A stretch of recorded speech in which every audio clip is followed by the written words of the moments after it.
Party is calling on Western Cape Premier Winde to confirm the terms of reference and, in fact, expand the scope of an investigation into the conduct of suspended Community Safety MEC Albert Fritz. The party's Brett Heron says he has evidence, including WhatsApp messages, allegedly showing Fritz using his position to take sexual advantage of vulnerable job seekers as well as interns. Heron joins us now to talk more about this. Brett, a very good evening to you. Welcome to News at Prime. So in your statement today, you say you've got messages, texts going back until, 2019 of some of this abusive behavior. Where do they come from and what exactly was being said? Good evening, Tambakili. The WhatsApp messages are, well, they are screenshots of WhatsApp messages. They were sent to me by someone I didn't know at the time, and followed up with a message from an intermediary saying that they were looking for assistance for the victims of sexual misconduct. I obviously readily agreed to assist if I could, and the challenge came when the women felt intimidated or felt afraid, and then ultimately declined to meet with me. So I've had these WhatsApp messages or these photographs for a while. Every now and again I've checked in with the intermediary to see if the women wanted to proceed, but the message I got was that they were always afraid. The messages really disclose, I think, in crude terms, a sex for jobs scandal. And we've had already in our Western Cape Provincial Legislature senior members of the government acknowledge that they had a sex for jobs problem within the Western Cape government. In that speech, when the former leader of the DA in the Western Cape, Nkosi Madikizela, conceded in the Western Cape Provincial Parliament that there was a sex for jobs problem, I think none of us expected that it was actually related to a member of the Executive Council as well. So the texts you say show or reveal details purportedly of a sex for jobs scenario involving the now suspended MEC Fritz, allegedly. Do you know, Brett, if any of the group of women who you were hearing about in 2019, if any of them were actually physically harmed in order to get jobs in his department sexually? I don't know. As I say, I've never met them. And when news broke last Sunday that the MEC Albert Fritz had been suspended, my first thought was that it was about this, and I went back to the intermediary, and the intermediary confirmed that these women that I had information about had not come forward and still had no plans to come forward. There's no indication. I mean, it's hard to tell whether they were physically harmed. It depends on how you define that. Mm-hmm. There is certainly indication of sexual conduct. It's on that basis then that you're saying that the Western Cape Premier, in defining the scope of the investigation, needs to go back a few more years, in fact, to MEC Fritz's previous portfolio. How many years do you think we should go back in broadening the scope of the probe? Well, that has been my concern from the start, that the information has been so withholding, or the Premier has been so withholding about information. But what appears from the way the Premier has managed the situation, that they are ring-fencing, or they were ring-fencing it to the Community Safety Department. They suspended the MEC and 4 members of the Community Safety Department's staff. But the MEC has only been MEC for Community Safety for 2 years. He was MEC for Social Development for 8 years, from 2011 to 2019.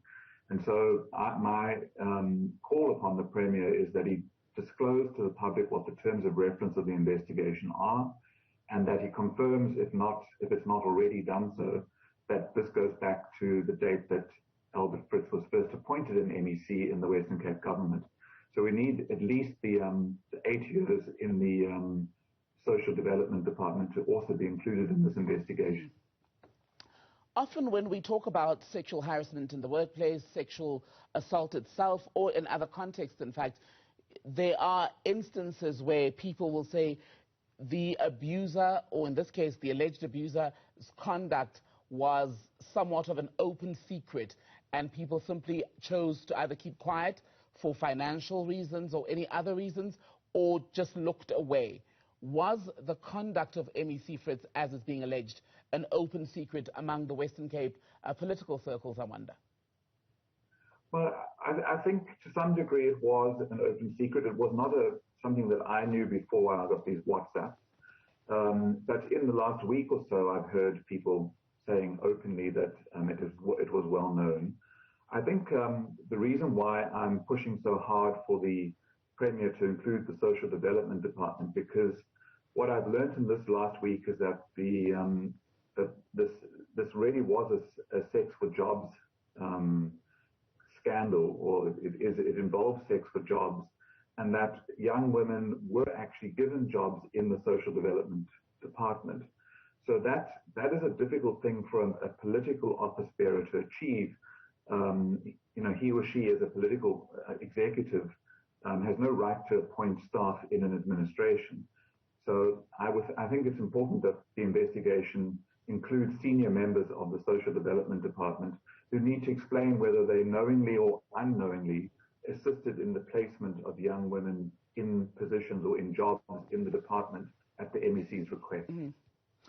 Premier Alan Winde has today for the first time confirmed that the suspension of MEC Fritz is indeed to do with sexual assault allegations. He had chosen not to do so over the past few days, saying that was at the request of the people who've come forward as having been abused by the MEC.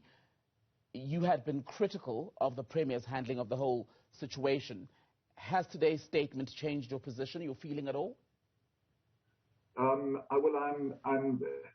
somewhat relieved, that the Premier has finally acknowledged or confirmed that it is sexual misconduct. My criticism has been that the statement suspending Albert Fritz was very cryptic. It led immediately to speculation in the media and political circles and in the public that this was about sexual misconduct. For a week, there's been this rampant speculation that it is about sexual misconduct without the Premier clarifying or confirming it. To some extent, I felt like the Premier was allowing it to run, and that may be for political reasons, to the DA's advantage to have this speculation running like that. But I am happy that he's now confirmed that what we're dealing with, because it also enables the investigation to move from a private investigation where the investigator reports to the Premier to a police investigation, and that will allow me to hand over this information that I have. And ultimately, how this is handled and how it concludes is likely to influence how future victims of sexual assault, sexual harassment in the workplace, even in the context of the Western Cape and beyond, whether they come forward or not, or if they have faith at all in the people in charge to act on the allegations. I know Premier Winde has said that the women who've come forward so far are being supported and protected. Well, I mean, there is a problem in the Western Cape government around sexual harassment and sexual assault cases. We have a situation where there's been a lot of criticism from the opposition benches in the Western Cape provincial legislature, where the Western Cape head of the traffic department is currently being prosecuted in the Cape Town Regional Court for sexual assault. And the victim of that assault is an employee within the traffic department. The chief of traffic remains at his desk working. He has never been suspended. And the victim and all the witnesses are in the department and report to him. So there's been a lot of criticism around the Western Cape government's handling of that case.